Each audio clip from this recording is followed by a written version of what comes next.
majelis taklim dan zikir Sulukul Hidayah yang sama-sama dirahmati dan dimuliakan oleh Allah Subhanahu wa taala. Bersyukur marilah kita panjatkan kehadiran Allah Subhanahu wa taala atas nikmat yang Allah berikan kepada kita semua.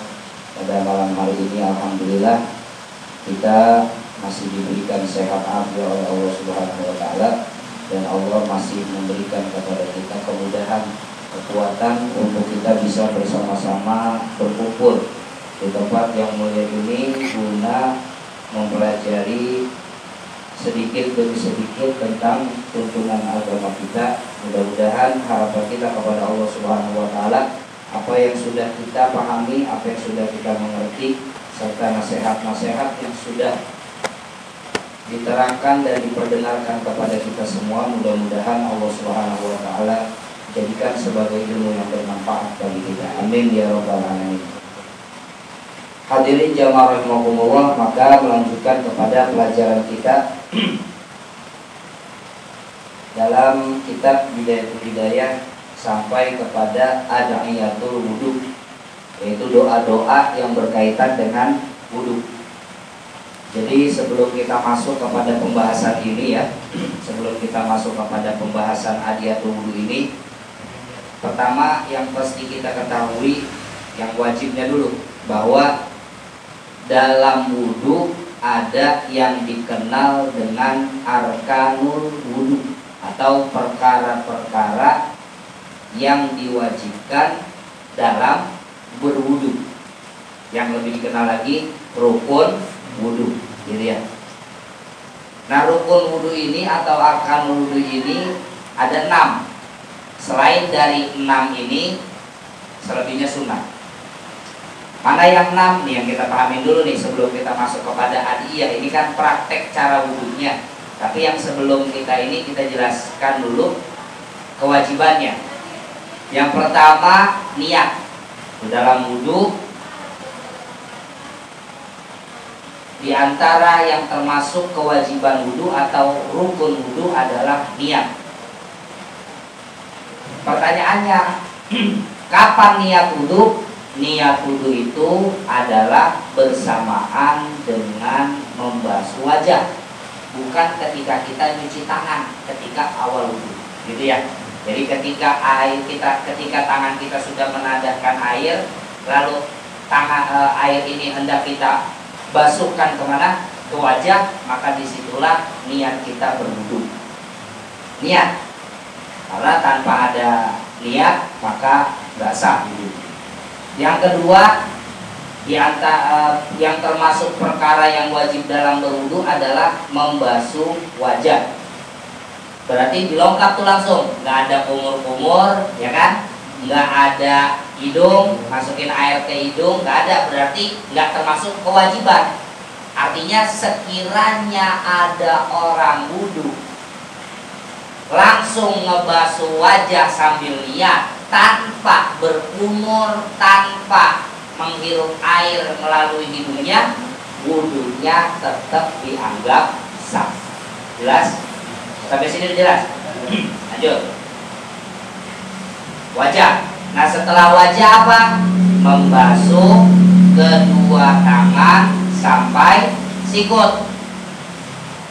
Kadang-kadang orang cuci tangan karena mungkin bajunya pakai kesempitan, ada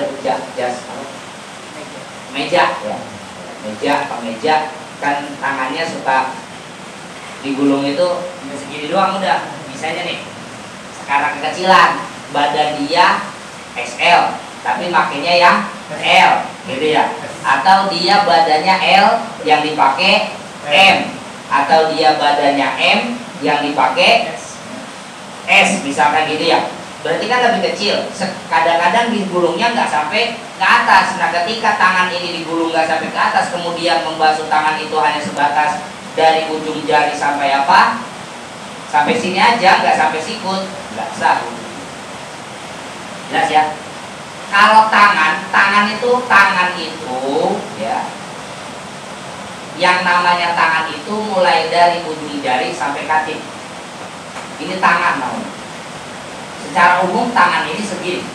Tapi dalam bab wudu Yang dimaksud dengan tangan adalah mulai dari ujung jari sampai sikut aja. Nggak sampai gini, nggak sampai ke apa? Ke katif ya, nggak sampai ke pundak, bahu, nggak sampai kemari, nggak. Jadi nggak ada orang wudhu sampai ngebasahin bahunya, paling sampai sikut. Karena memang yang dimaksud tangan dalam wudhu itu dari mulai ujung jari sampai sikut. Nah, kalau yang dimaksud tangan dalam bab hadus sirqoh, masalah potong tangan ketika dia mencuri misalkan, maka yang dimaksud tangan itu semana, mulai dari ujung jari sampai segini. Makanya yang dipotong jangan dibayangin, wah potong tangan kemudian habis di tangannya, enggak, yang dipotong segini, enggak gitu. Itu yang dimaksud dengan yadun, paham itu? Beda-beda tuh. Jadi yadun yang kita artikan dengan tangan secara umum artinya adalah dari ujung jari sampai bahu. Tapi yang dimaksud yadun atau tangan dalam bab wudu itu mulai dari ujung jari sampai sikut.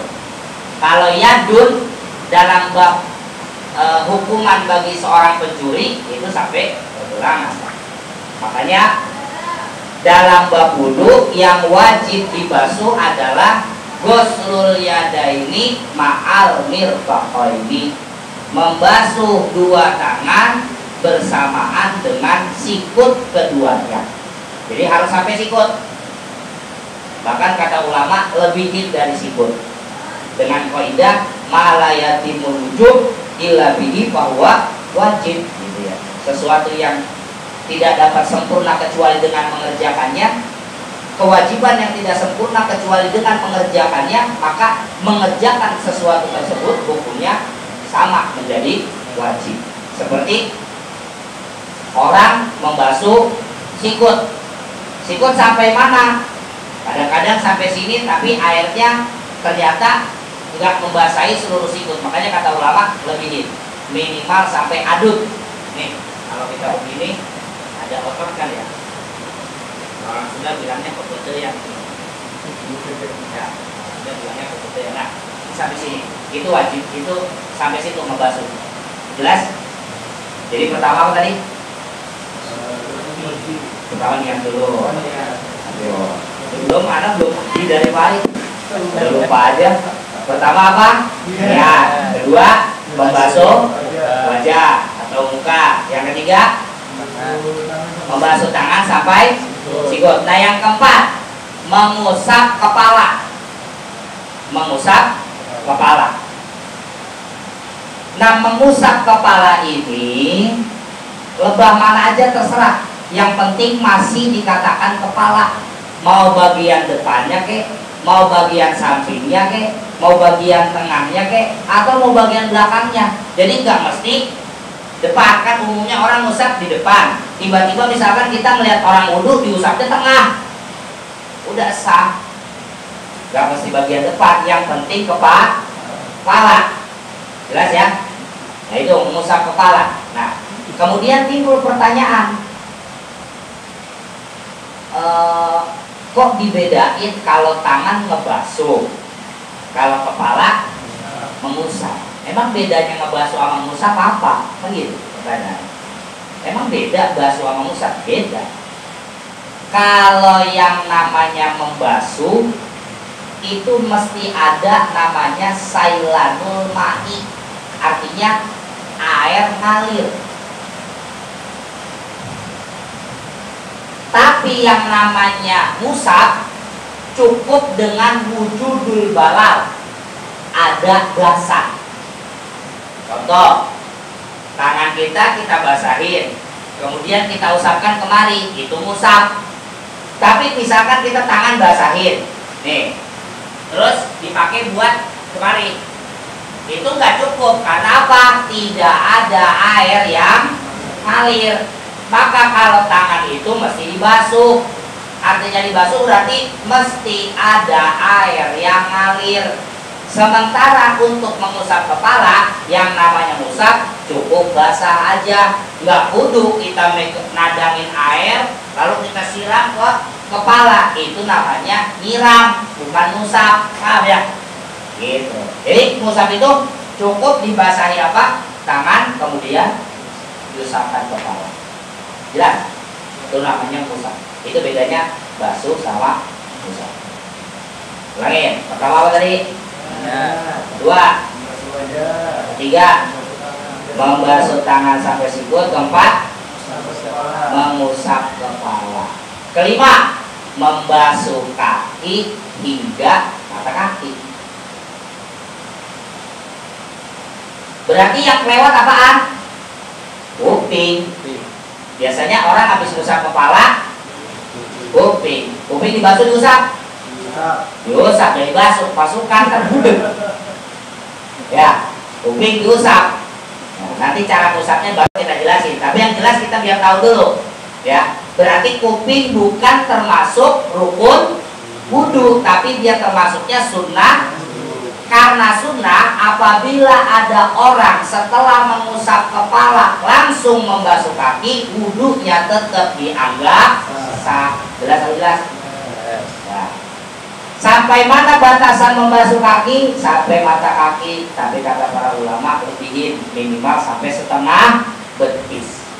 Nggak kudu sampai paha. Ya, ntar kebuka orangnya, kelihatan sama orang. Kalau putih mending. Nah kalau banyak goreng bawangnya, kapanan malu, gitu ya. Atau misalkan kagak ada bulunya kakinya, itu kaki orang, kaki meja, gitu karena nggak ada bulunya. Gitu ya. Kan ada orang kakinya kagak ada bulu ya, itu kayak kaki meja, bye-bye itu. Nah kemudian ini udah makin gede aja, alhamdulillah ya. Insyaallah.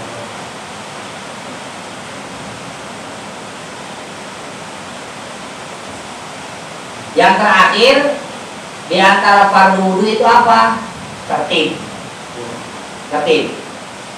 Jadi tertib itu apa? Tertib mendahulukan yang memang mesti didahulukan, mengakhirkan yang memang harus diakhirkan. Itu namanya tertib. Kalau bahasa orang itu habis 1, 2, habis 2, 3, berurutan. Nah itu bahasa Inggrisnya berurutan. Paham? Jelas ya? Kita ulang. Pertama apa? Kedua, ketiga, bersikut. Keempat, mengusap kepala. Kelima, basuh kaki sampai mata kaki. Keenam, nah urutan wudhu begitu. Jangan sampai kita yang ngaji habis muka, kepala. Lalu ngaji berapa tahun? Wah, anak dari kecil. Ngaji anak dari kecil. Nah itu wudhu bisa begitu modelnya.